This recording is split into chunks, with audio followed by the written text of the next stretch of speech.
दुकान पे बस है। यार काम कार है ही नहीं, दुनिया की बनेगा। हाँ? अस्सलाम वालेकुम भाईजान। वालेकुम सलाम। दियो जी अल्लाह दे नाम ते कुछ दियो। लो जी तुसी ले लो जी। 10 रुपये और भाईजान लातू तो लात रख के बैठे ने 10 रुपये बस।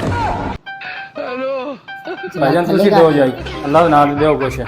ਭਲਾ ਹੋਵੇ ਭਾਈ ਮੈਂ ਦੁਕਾਨ ਹੀ ਹੁਣ ਖੋਲੀ ਯਾਰ ਸੁਬਹ ਦਾ ਗਾਹਕ ਵੀ ਨਹੀਂ ਹੈ ਵਿਹਲੇ ਬੈਠੇ ਹਾਂ ਕੁਛ ਨਹੀਂ ਐ ਕਾਰੋਬਾਰ ਉਹ ਗੱਲ ਤਾਂ ਸੁਣ, हाँ जी ਵੈਸੇ ਸਾਰੀ ਦਿਹਾੜੀ ਚ ਕਿੰਨੇ ਕੁ ਕਮਾ ਲੈਣਾ? भाईजान किन्ने कमा लेना? ਆਹੋ कमा तो वावा लमी दे यार जेड़ा विचों आ माफ करने वाले ना ना होवन। माफ करने वाले जेड़े ना यकी ना करन दिहाड़ी चंगी पै जांदी।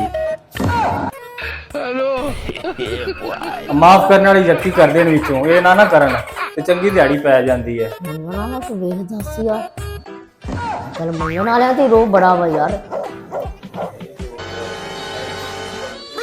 ਇੰਟਰਨੈਸ਼ਨਲ ਮੰਗਣ ਵਾਲਾ